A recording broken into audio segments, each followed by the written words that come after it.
Hello नमस्कार जय हिंद बच्चों। कैसे हैं आप लोग? पिछले लेक्चर में हम लोगों ने रासायनिक समीकरण से पहले तक पढ़ लिया था।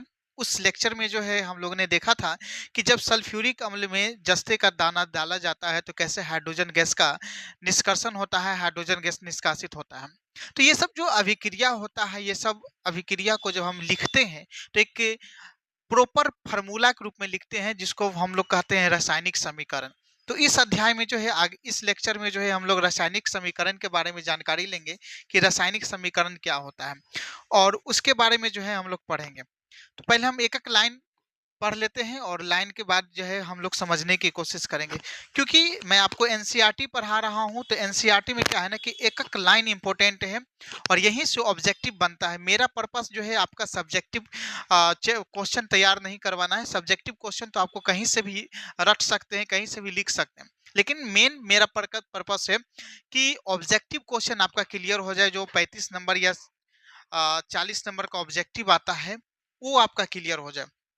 तो यहाँ पर कह रहा है कि रासायनिक समीकरण में कि जब ऑक्सीजन की उपस्थिति में मैग्नीशियम रिवन का दहन होता है तब मैग्नीशियम ऑक्साइड में परिवर्तित हो जाता है। मैग्नीशियम जो है ऑक्साइड में परिवर्तित हो जाता है।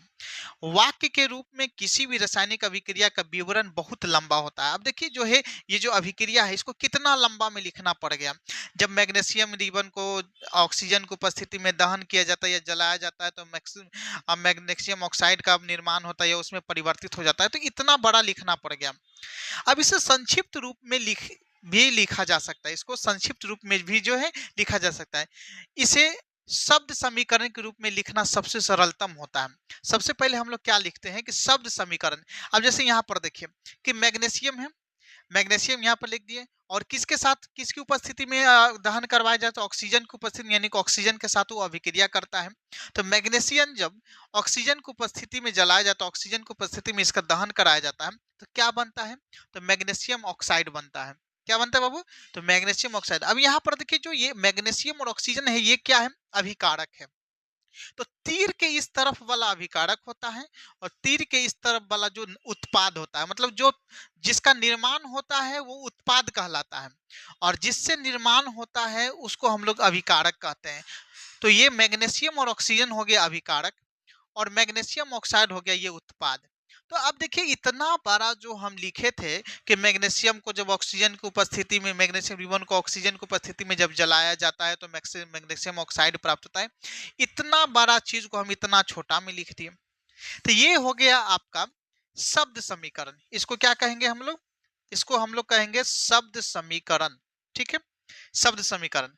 अब क्या है आगे कि मैग्नीशियम तथा ऑक्सीजन ऐसे पदार्थ हैं जिसमें रासायनिक परिवर्तन होता है, इन्हें अभिकारक कहते हैं।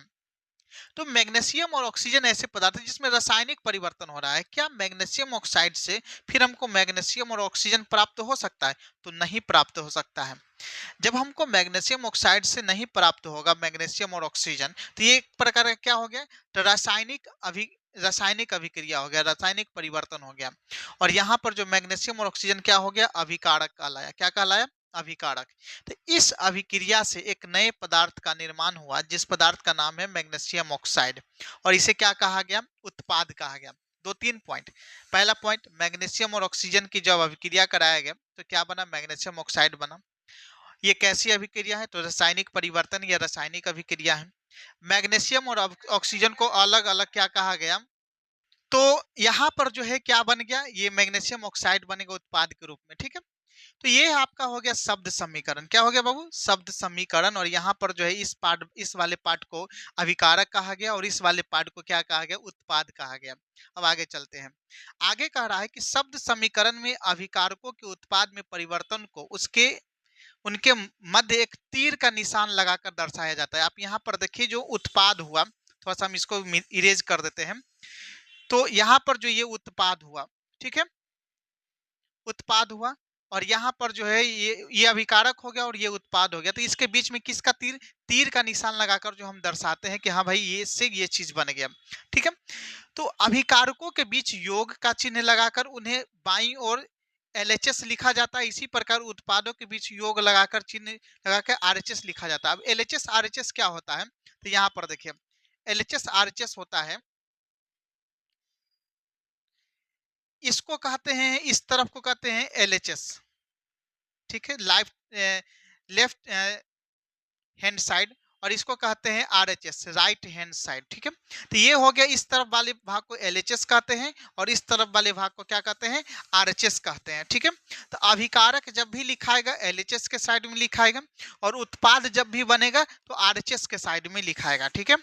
और तीर का सिरा उत्पाद की ओर होगा। तीर का सिरा किसकी ओर होगा, तो तीर का जो ये सिरा है ये उत्पाद की ओर होगा, ठीक है। समीकरण लिखने का ये नियम है, तथा ये अभिक्रिया होने की दिशा को दर्शाता है, और ये भी दर्शाता है कि किस किस की अभिक्रिया से क्या क्या बना है, मतलब अभिक्रिया किस दिशा में हो रहा है। तो ये मैग्नीशियम और ऑक्सीजन का अभिक्रिया होकर जो मैग्नीशियम ऑक्साइड बना है, तो इस दिशा में अभिक्रिया हो रहा है, तो ये भी दर्शाता है यहाँ पे, ठीक है। अब क्या है कि ये तो हम लिखे थे शब्द समीकरण। अब शब्द समीकरण लिखने के बाद जो हमको क्या लिखना पड़ेगा, रासायनिक समीकरण। क्या रासायनिक, अब रासायनिक समीकरण क्या होता है, तो ये जो जैसे मैग्नीशियम है, मैग्नीशियम यहाँ पर लिखे, अब इसी को जो है संकेत में Mg लिख देंगे।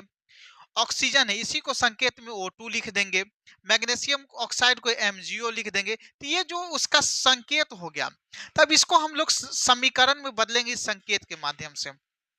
अब कह रहा है कि क्या रासायनिक समीकरण के निरूपण की इससे भी संक्षिप्त विधि है, तो शब्दों की जगह रासायनिक सूत्र का उपयोग करके रासायनिक समीकरण को अधिक संक्षिप्त तथा उपयोगी बनाया जा सकता है। हम लोग क्या किए, पहले शब्द में लिखे, अब शब्द के जगह क्या लिख सकते हैं, तो शब्द के जगह हम लोग रासायनिक संकेत लिख कर जो है इसको और छोटा लिख सकते हैं, और छोटा कर सकते हैं। अब रासायनिक समीकरण किसी रासायनिक अभिक्रिया को दर्शाता है। रासायनिक समीकरण क्या दर्शाता है, तो किसी रासायनिक अभिक्रिया को दर्शाता है। यदि आप मैग्नीशियम ऑक्सीजन और मैग्नीशियम ऑक्साइड के सूत्र का स्मरण करेंगे, तो उपरोक्त शब्द समीकरण इस प्रकार लिखा जाएगा, Mg+O2, और बीच में तीर का निशान, मतलब किस तरफ अभिक्रिया हो रहा है, MgO, मतलब मैग्नीशियम और ऑक्सीजन के जब अभिक्रिया हो रहा है तो मैग्नीशियम ऑक्साइड प्राप्त हो रहा है। तो तीर के निशान के बाईं ओर, तीर के निशान के ये बाईं ओर साइड है, और तीर के निशान के दाईं ओर साइड है कि तत्व के परमाणु की संख्या की गिनती कर उसकी तुलना करें, क्या दोनों ओर तत्व की परमाणु संख्या समान है। अब देखिए क्या है कि यहाँ पर जो है Mg+O2 और क्या बन गया है, MgO बन गया। अब यहाँ पर देखिए मैग्नीशियम इधर एगो है, मैग्नीशियम एगो एगो है, ये तो चलिए सही है, लेकिन यहाँ पर ऑक्सीजन दो गो है और यहाँ पर ऑक्सीजन दो गो नहीं, एक ही है। तो क्या ये समीकरण किस प्रकार का समीकरण है, क्या ये, अब समीकरण भी दो प्रकार का होता है, जो रासायनिक समीकरण होता है ये भी दो प्रकार का होता है। एक होता है संतुलित, एक क्या होता है, संतुलित, और एक होता है असंतुलित, ठीक है, असंतुलित। अब संतुलित में क्या होता है कि संतुलित में दोनों तरफ बराबर होता है। अगर मैग्नीशियम इधर एक है तो इधर भी एक होगा, ऑक्सीजन इधर दो गो है तो इधर भी दो गो होगा, लेकिन यहाँ पर तो बराबर नहीं है। तो ये कौन समीकरण हो गया, तो ये हो गया आपका असंतुलित समीकरण। क्या हो गया, असंतुलित समीकरण। यदि यदि है तो समीकरण संतुलित है, नहीं यदि नहीं तो समीकरण असंतुलित है, क्योंकि समीकरण के दोनों ओर का द्रव्यमान बराबर नहीं है। किसी अभिक्रिया का ऐसा रासायनिक समीकरण का ढांचा रासायनिक समीकरण कहलाता है। इस प्रकार रासायनिक समीकरण 1.2 मैग्नीशियम के वायु में जलने का ढांचा समीकरण है। अब ढांचा ये क्या है, देखिए इस प्रकार का जो है, थोड़ा सा मैं आपको क्लियर कर दे रहा हूं, इसको मिटाकर देखिए हम क्या बताएं, समीकरण जो है यहाँ पर जो है आपको बता दें कि समीकरण समीकरण को दो भागों में बांट दिया गया। यहाँ पर एक हो गया संतुलित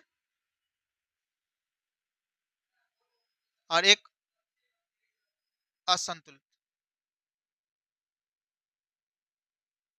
एक हो गया असंतुलित। अब क्या है कि यहाँ पर जो ये तो असंतुलित समीकरण है, असंतुलित समीकरण है। क्यों असंतुलित है, क्योंकि यहाँ पर ऑक्सीजन की संख्या दो गो है और ऑक्सीजन का द्रव्यमान दो गो है परमाणु, और यहाँ पर ऑक्सीजन एगो है, परमाणु संख्या ऑक्सीजन का एगो है, ठीक है। अब जो है ये जो असंतुलित समीकरण है इसको जो है क्या कहा जाता है, तो इसको जो कहा जाता है ढांचा समीकरण। क्या कहा जाता है, ढांचा समीकरण, ठीक है, या कंकाली समीकरण, ठीक है। क्या कहा जाता है, ढांचा समीकरण या कंकाली समीकरण, ठीक है। और जो संतुलित हो जाता है उसको संतुलित समीकरण कहा जाता है, ठीक है। अब जो है समीकरण को संतुलित क्यों करना है? हम जो कहे कि भाई समीकरण दो प्रकार का होता है, संतुलित और असंतुलित। अब जो है असंतुलित समीकरण को ये भी याद रखिएगा कि असंतुलित समीकरण को ही ढांचा समीकरण कहा जाता है और कंकाली समीकरण कहा जाता है। मैं क्लियर लिख देता हूं, असंतुलित समीकरण को ही जो है क्या कहा जाता है? असंतुलित समीकरण को जो है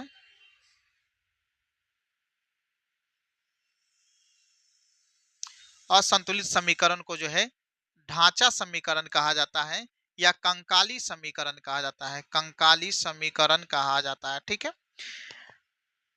अब जो है बात यहां पर आता है कि समीकरण को संतुलित क्यों करना है, संतुलन क्यों जरूरी है। तो आपके जीवन में संतुलन क्यों जरूरी है, कोई भी चीज को संतुलन क्यों जरूरी है? तो लंबे समय तक टिकने के लिए, लंबे समय तक रखने के लिए संतुलन की आवश्यकता पड़ती है।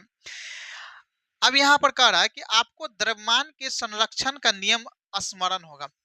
अब यहाँ पर एक बात आ गया, द्रव्यमान संरक्षण का नियम। आप 9th क्लास में पढ़ेंगे, 9वीं कक्षा में पढ़े होंगे द्रव्यमान द्रव्यमान संरक्षण संरक्षण का नियम।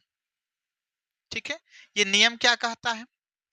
ये नियम ये कहता है कि वस्तु का द्रव्यमान का न ही निर्माण होता है न ही विनाश होता है, सिर्फ और सिर्फ परिवर्तन किया जाता है। जिसका आपने 9वीं कक्षा में अध्ययन किया था। किसी भी रासायनिक अभिक्रिया में द्रव्यमान का न तो निर्माण होता है और न ही विनाश होता है। हम क्या बोले? द्रव्यमान संरक्षण का नियम यह कहता है कि किसी भी रासायनिक अभिक्रिया में, किसी भी रासायनिक अभिक्रिया में द्रव्यमान का न तो निर्माण होता है और न ही विनाश होता है। ठीक है, किसी भी रासायनिक अभिक्रिया में द्रव्यमान का न तो निर्माण होता है और न ही विनाश होता है। अर्थात किसी भी रासायनिक अभिक्रिया के उत्पाद तत्वों का कुल द्रव्यमान अभिकारक तत्वों के कुल द्रव्यमान के बराबर होगा। कहने का मतलब ये हो गया कि कोई भी रासायनिक अभिक्रिया होगा, कोई भी रासायनिक अभिक्रिया होगा, उस रासायनिक अभिक्रिया के जो इस वाले पार्ट का जो द्रव्यमान होगा, ये अभिकारक वाले पार्ट का जो ये कुल टोटल जो यहाँ पर है, इसका जो द्रव्यमान होगा, इसका जो द्रव्यमान होगा, ठीक है, और इस वाले पार्ट का जो द्रव्यमान होगा, ठीक है, ये द्रव्यमान होगा, दोनों क्या होगा? आपस में बराबर होगा। अगर ये बराबर नहीं है, ये मतलब ये द्रव्यमान संरक्षण के नियम का पालन नहीं कर रहा है और द्रव्यमान संरक्षण का नियम का पालन नहीं कर रहा, तो इसकी जो है समीकरण सही नहीं है, समीकरण जो है गलत है। ठीक है, अभिक्रिया सही नहीं है। दूसरे शब्दों में रासायनिक अभिक्रिया के पहले और उसके पश्चात प्रत्येक तत्व के परमाणु की संख्या समान रहती है। दूसरे शब्दों में कहने का मतलब ये हो गया कि रासायनिक अभिक्रिया के पहले और रासायनिक अभिक्रिया के बाद प्रत्येक तत्वों के परमाणु की संख्या समान रहती है। तो आप याद रखिएगा, यहाँ पर दो तीन बातें आपको जो है ऑब्जेक्टिव में पूछा जाएगा। पहला क्या पूछा जाएगा कि द्रव्यमान संरक्षण का नियम क्या कहता है? तो द्रव्यमान संरक्षण का नियम कहता है कि जो है किसी भी रासायनिक अभिक्रिया में द्रव्यमान का न तो निर्माण होता है और न ही विनाश होता है। पहला स्टेटमेंट ये हो गया, द्रव्यमान का न तो निर्माण हुआ न ही विनाश हुआ। दूसरा स्टेटमेंट क्या क्या कहा गया द्रव्यमान संरक्षण के नियम में? तो दूसरा स्टेटमेंट ये बोला गया कि भाई तत्वों का जो कुल मतलब जो उत्पाद के तत्वों का कुल द्रव्यमान होगा, उत्पाद का जो अभिकारक है, अभिकारक का जो कुल द्रव्यमान होगा वो उत्पाद के कुल द्रव्यमान के बराबर होगा। ये कौन कह रहा है? द्रव्यमान संरक्षण का नियम कह रहा है। पहला क्या बोला कि द्रव्यमान का न तो निर्माण होता है न ही विनाश होता है। दूसरा क्या बोला कि अभिकारक का जो द्रव्यमान होगा, ठीक है, अभिकारक का जो द्रव्यमान होगा वो उत्पाद के द्रव्यमान के बराबर होगा। किसके बराबर होगा? उत्पाद के द्रव्यमान के बराबर होगा। तीसरा बात क्या बोल रहा है कि रासायनिक अभिक्रिया के पहले, रासायनिक अभिक्रिया के पहले मतलब इस साइड, और रासायनिक अभिक्रिया के बाद मतलब इस साइड। ठीक है, रासायनिक अभिक्रिया के पहले और रासायनिक अभिक्रिया के बाद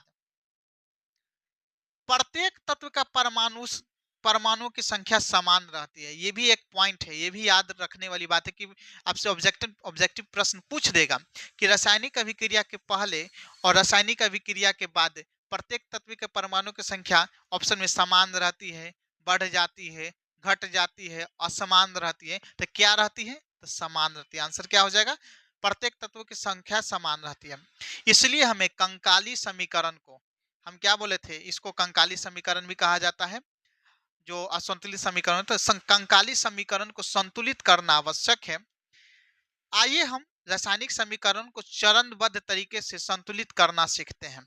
अब जो है आपको संतुलित करना सिखाते हैं। पहले अब हमको ये बताइए, ये जो समीकरण दिया हुआ है जिंक, अब यहाँ पर जो आपको नहीं पता चलेगा, ये जो है शब्द समीकरण दिया हुआ है, यहाँ पर पते नहीं चलेगा कि समीकरण संतुलित है कि नहीं है। क्यों?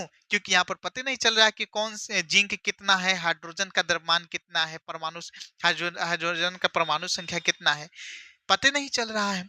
तब हमको क्या लिखना पड़ेगा, तो उसका सांकेतिक रूप, मतलब जो है उसका संकेत वाला जो समीकरण वो लिखना पड़ेगा। सांकेतिक रूप में क्या लिखना पड़ेगा, आप जैसे देखिए कि जिंक को जिंक लिख दिया, सल्फ्यूरिक अम्ल को H2SO4 लिख दिया, जिंक सल्फेट को ZnSO4 लिख दिया, हाइड्रोजन को हाइड्रोजन लिख दिया।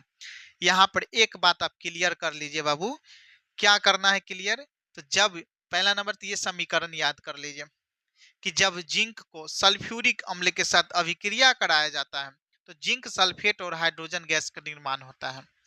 बाबू जितना समीकरण है, मैग्नीशियम को ऑक्सीजन के साथ अभिक्रिया के मैग्नीशियम ऑक्साइड प्राप्त होता है, जिंक को जब सल्फ्यूरिक अम्ल के साथ अभिक्रिया कराया जाता है तो जिंक सल्फेट और हाइड्रोजन गैस प्राप्त होता है। तो ये जितना भी अभिक्रिया आ रहा है इस सबको नोट डाउन करके, सबको अंडरलाइन करके, हाईलाइट करके याद कर लीजिएगा। एज ए टीज क्वेश्चन पूछ देता है, एज ए टीज ऑब्जेक्टिव पूछ देगा कि जब जिंक को सल्फ्यूरिक अम्ल के साथ शब्द में प्रश्न पूछ देगा। कैसे पूछ देगा, क्वेश्चन ऐसे बना के पूछ देगा कि प्रश्न रहेगा कि जिंक को सल्फ्यूरिक अम्ल के साथ सल्फ्यूरिक अम्ल के साथ अभिक्रिया करने पर कौन सा उत्पाद प्राप्त होता है, zinc sulphate plus hydrogen, zinc sulphate plus carbon dioxide या कार्बन डाइऑक्साइड प्लस हाइड्रोजन। इस प्रकार से आपको दे देगा। क्या मारिएगा, जब आपको समीकरण याद ही नहीं रहेगा, तो इसलिए इसको याद रखिएगा। हम आपको हर पॉइंट पे आपको बताते चले जा रहे हैं कि कहां कहां से क्वेश्चन बन सकता है। ठीक है, तो यहाँ पर जो है आप क्या लिखिएगा कि जब जिंक सल्फेट का जो है, जिंक का सल्फ्यूरिक अम्ल के साथ अभिक्रिया कराया जाता है तो जिंक सल्फेट प्राप्त होता है और हाइड्रोजन गैस प्राप्त होता है। ठीक है, अब यहाँ पर एक चीज आप ध्यान दीजिए कि क्या ये जो समीकरण है, ये समीकरण क्या बताते हैं, संतुलित और असंतुलित। क्या ये संतुलित समीकरण है या असंतुलित समीकरण है, हमको ये बताइए आप कमेंट सेक्शन में कि क्या ये जो समीकरण दिया हुआ है, क्योंकि यहाँ पर तो हम क्लियर नहीं बता सकते, क्योंकि ये शब्द समीकरण हो गया, तो शब्द समीकरण में आपको पता नहीं चलेगा कि कौन संतुलित है कौन असंतुलित है। लेकिन जो सांकेतिक समीकरण होता है, सांकेतिक समीकरण में आपको पता चलेगा कि कौन संतुलित है कौन असंतुलित। अब कैसे पता कीजिएगा कि कौन संतुलित है कौन असंतुलित है, तो आप जो है कैसे पता करना है, तो पहले लिखिएगा LHS, उसके बाद लिखिएगा RHS, ये चेक करने का नियम है। ठीक है, और आपको जो है अगर सब्जेक्टिव में पूछेगा कि आप चेक करके बताइए ये समीकरण संतुलित है, या आपको सुनिश्चित कीजिए कि ये समीकरण संतुलित है या असंतुलित है, तो आप कैसे चेक कीजिएगा, तो आंसर में ऐसे लिखिएगा। ठीक है, एलएचएस लिख दिए। अब एलएचएस में क्या क्या है, पहले ये लिखिए, जिंक है, हाइड्रोजन है, सल्फर है, ऑक्सीजन है। आरएचएस में भी क्या है, जिंक है, सल्फर है, इधर भी हाइड्रोजन है, सल्फर है और ऑक्सीजन है। एलएचएस में जिंक कैगो है, तो जिंक है एगो। जिंक कितना है बाबू, तो जिंक है आपका एगो, जिंक एगो है। हाइड्रोजन कैगो है, हाइड्रोजन है आपका दूगो। सल्फर कैगो है, सल्फर आपका एगो है। ऑक्सीजन कैगो है, ऑक्सीजन 4 गो है। अब आरएचएस में चलते हैं, आरएचएस इस साइड वाला आरएचएस हो गया, तो जिंक कैगो है, तो एगो है। हाइड्रोजन कैगो है, तो हाइड्रोजन 2 गो है। सल्फर कितना है, सल्फर एगो है। ऑक्सीजन क्या है, तो ऑक्सीजन 4 गो है। अब देखिए क्या एलएचएस और आरएचएस दोनों तरफ जो तत्व है उस तत्व का जो है संख्या समान समान है। एलएचएस में जिंक एगो है, तो आरएचएस में भी जिंक एगो है, सही है। हाइड्रोजन में जिंक 2 गो है, तो हाइड्रोजन में भी इधरों भी हाइड्रोजन में 2 जिंक थी, हाइड्रोजन 2 गो है, तो ये भी सही है। सल्फर एगो है इस तरफ एलएचएस में, तो आरएचएस में भी सल्फर एगो है। ऑक्सीजन 4 गो है, तो आरएचएस में भी ऑक्सीजन 4 गो। मतलब ये कि दोनों तरफ जो है तत्वों की संख्या समान है। मतलब ये जो समीकरण क्या है, ये समीकरण आपका संतुलित है। ठीक है, ये समीकरण क्या है आपका, संतुलित है। इस प्रकार से आप चेक कर सकते हैं कि कौन समीकरण संतुलित है और कौन समीकरण संतुलित नहीं। ये तो आपको प्रॉपर विधि बताए। आपको जब सब्जेक्टिव में लिखना होगा, सब्जेक्टिव बनाना होगा, सब्जेक्टिव में नंबर उठाना होगा, बिहार बोर्ड के 10वीं कक्षा का भी एग्जाम जब दे रहे हैं सब्जेक्टिव में, ठीक है, तो इस प्रकार से आप बनाइएगा। अब आपको मान के चलिए कि ऑब्जेक्टिव में दे दिया, कहेगा कि बताइए कि ये समीकरण संतुलित है या असंतुलित है, तो आप कैसे इस प्रकार से चेक कीजिएगा, तो आपका समय चला जाएगा। तब आप क्या कीजिएगा, अच्छा जिंक ऐसे चेक कीजिएगा। कैसे चेक कीजिएगा, तो ये आप लिख लीजिए किस प्रकार से चेक करना है, और मैं आपको इसमें बताता हूँ जो है कैसे आपको चेक करना है, ठीक है। अब यहाँ पर देखिए, यहाँ पर अंडरलाइन करेंगे। अच्छा जिंक एगो है, इधर जिंक एगो है, चलिए जिंक का काम खत्म। हाइड्रोजन दो गो है, तो हाइड्रोजन इधर दो गो है, हाइड्रोजन काम खत्म। सल्फर एगो है, सल्फर एगो है, सल्फर काम खत्म। ऑक्सीजन चार गो, ऑक्सीजन, अच्छा दोनों तरफ समान है तो हो गया, ये संतुलित हो गया। आप ऑब्जेक्टिव में ऐसे चेक कीजिएगा, और ये क्या चीज के लिए है, तो ये है आपका सब्जेक्टिव के लिए, ठीक है। सब्जेक्टिव में ऐसे चेक कीजिएगा। चलिए आगे बढ़ते हैं। अब जो है मान के चलिए, अब आपको सिखाते हैं कि समीकरण को संतुलित कैसे करना है। ये तो बता दिए कि संतुलन संतुलित है कि नहीं, ये चेक करने के लिए बता दिए, ठीक है। ये चेक करने के लिए बता दिए कि संतुलित है कि नहीं है, ये चेक कैसे किया जाता है। अब आपको हम बताते हैं कि संतुलित कैसे करना है। जैसे अब मान के चलिए यहाँ पर एक समीकरण दिया हुआ है, आयरन प्लस H2O। जब लोहा को जल के साथ अभिक्रिया करवाया जाता है तो क्या प्राप्त होता है, तो Fe3O4 प्राप्त होता है। क्या प्राप्त होता है, Fe3O4 प्राप्त होता है। पहले ये याद रखिए कि आयरन को तो आयरन कहते हैं, हाइड्रोजन H2O को जल कहते हैं, Fe3O4 को क्या कहते हैं, तो Fe3O4 को कहते हैं मैग्नेटिक ऑक्साइड। क्या कहते हैं, मैग्नेटिक मैग्नेटिक ऑक्साइड, या फेरस फेरिक ऑक्साइड, या आयरन 2,3 ऑक्साइड, दो तीन नाम है। मैग्नेटिक ऑक्साइड भी कहते हैं, ठीक है, ऑक्साइड कहते हैं, या ferrous ferrous ferric ferric oxide कहते हैं, या आप कहते हैं आयरन आयरन 2,3 ऑक्साइड कहते हैं। ये दो तीन नाम है, ठीक है। तो Fe3O4 का ये दो तीन नाम है, तो ये याद रखिएगा क्या क्या कहते हैं। मैं इसको मिटा देता हूँ, आप लिख लीजिएगा, ठीक है। अब जो है इसको संतुलित कैसे करना है, पहले चेक करते हैं कि ये संतुलित है कि नहीं ये समीकरण। आयरन एगो है, यहाँ पर आयरन तीन गो है, पहले से पता चलेगा कि इधर एक आयरन है, इधर तीन गो आयरन, मतलब संतुलित नहीं है, दोनों तरफ बराबर नहीं है। अब इसको संतुलित कैसे करना है, तब संतुलित करने का आपको हम थोड़ा सा नियम बताते हैं। पहले हम समीकरण यहाँ लिख देते हैं, Fe प्लस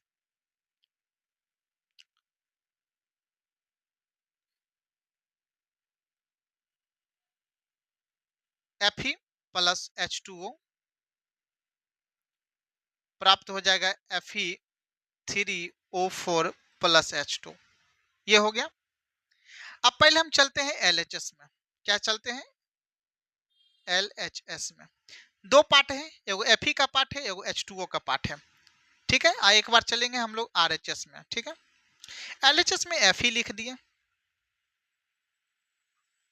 ठीक है। और उसके बाद क्या लिख दिए, दूसरा पार्ट में क्या है, हाइड्रोजन है और ऑक्सीजन है। RHS में क्या है, RHS में Fe है पहला पार्ट में, और ऑक्सीजन है, और दूसरा पार्ट में क्या है, हाइड्रोजन है। यहाँ पर Fe कितना है, एक है। यहाँ पर हाइड्रोजन कितना है, दो है। ऑक्सीजन कितना है, एक है। ये एक पार्ट हो गया। LHS का ये दूसरा पार्ट हो गया। यहाँ पर आयरन कितना है, तीन है। ऑक्सीजन कितना है, चार है। और हाइड्रोजन कितना है, यहाँ पर दो है। ये RHS का पहला पार्ट हो गया, और ये RHS का दूसरा पार्ट हो गया। अब देखिए हमको जो है आयरन को करना कितना है, आयरन को करना है हमको तीन।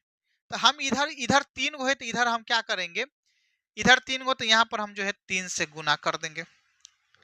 आयरन को हमको तीन से गुना कर देंगे, पहला बात तीन से गुना कर दे, तब हमें क्या प्राप्त हो गया, तो यहाँ पर जो हमें प्राप्त हो गया Fe3, ठीक है। और यहाँ पर जो है ऑक्सीजन कितना है, तो ऑक्सीजन यहाँ पर चार है। ऑक्सीजन कितना है, ऑक्सीजन यहाँ पर चार है, तो हम इसको चार से गुना कर देंगे। तो पहला पार्ट में आयरन आ गया, आयरन तीन। ऑक्सीजन यहाँ पर चार से गुना कर दिए सब में, तो यहाँ पर हाइड्रोजन दो है, चार दूना आठ हो गया, और ऑक्सीजन यहाँ पर चार हो गया, ठीक है। अब दूसरा पार्ट में यहाँ पर क्या हो गया, Fe3 हो गया, ऑक्सीजन क्या हो गया 4 हो गया LHS के तरफ, सॉरी RHS के तरफ। अब यहाँ पर हाइड्रोजन है आपका 2 गो। हाइड्रोजन कितना है बाबू 2 गो। लेकिन यहाँ पर हाइड्रोजन कितना है, हाइड्रोजन यहाँ 4 गो, तो इसको 4 से गुना कर देंगे तब हमें क्या बन जाएगा, तो यहाँ पर जो है हाइड्रोजन बन जाएगा आपका 8। हाइड्रोजन कितना बन गया 8। अब देखिए यहाँ पर जो अब एक लाइन से लिखते हैं LHS RHS, LHS RHS, ठीक है। आयरन था, हाइड्रोजन था, ऑक्सीजन था।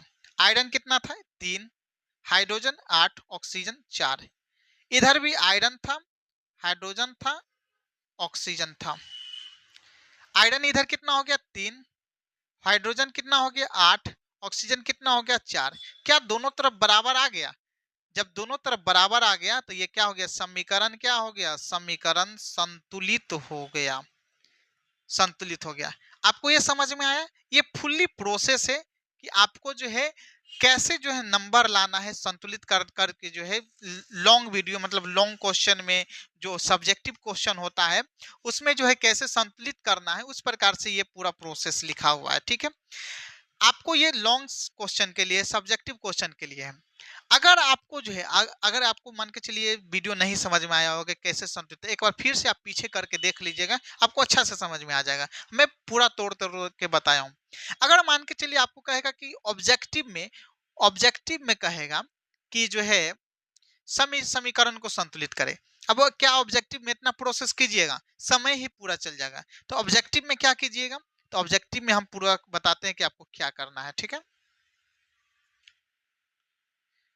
ऑब्जेक्टिव में शॉर्टकट मेथड अप्लाई करना है, ठीक है। मिटा दिया हूं लेकिन आप वीडियो रिवाइंड करके देख सकते हैं। अब जैसे देखिए यहाँ पर जो है ऑब्जेक्टिव में क्या करना है कि आयरन 3 गो है, आयरन एगो है, आयरन यहाँ पर 3 गो है, तो हम 3 आयरन को यहाँ पर 3Fe कर देंगे। क्या कर देंगे 3Fe कर देंगे, 3 से गुना कर दिए। अब चलिए ठीक है, आयरन का काम हो गया। अब यहाँ पर हाइड्रोजन 2 गो है और ऑक्सीजन एगो है, यहाँ पर ऑक्सीजन कितना है 4 गो है, तो यहाँ पर 4 लगा दिए, ठीक है। तो H2O और यहाँ पर ऑक्सीजन कर दिए, तब यहाँ पर अब Fe3O4 प्लस H2 हो गया, ठीक है। अब देखिए आयरन 3 गो, चाहे यहाँ रहे या यहाँ रहे बात बराबर है, तो आयरन 3 गो, ऑक्सीजन क्या गो है, तो 4 गुने 4 यानी ऑक्सीजन 4 गो हो गया। हाइड्रोजन कितना है 4 दूना 8, लेकिन यहाँ पर हाइड्रोजन कितना है 2 गो है, तो यहाँ पर 4 लगा दिए। अब हो गया समीकरण संतुलित। तो आप जो है शॉर्टकट में इस प्रकार से संतुलित कर सकते हैं और लॉन्ग वीडियो में उस प्रकार से संतुलित कर सकते हैं। तो मैं आशा करता हूँ कि आपको जो है समीकरण संतुलित करना आ गया होगा। और इस वीडियो में हम लोग इतना ही रखेंगे। आप क्या कीजिएगा कि जो प्रश्नावली है आप इसको लिख लीजिए और इसको जो है घर से बनाकर लाइएगा। कल इसका हम लोग जो है सॉल्यूशन करेंगे, कल इसका हम एक एक पॉइंट एक एक क्वेश्चन का आंसर बताएंगे, ठीक है। हम लोग डिस्कस करेंगे। अगर वीडियो अच्छा लगा तो लाइक कीजिएगा, चैनल को सब्सक्राइब कीजिएगा। फिर मिलते हैं नेक्स्ट वीडियो में। जय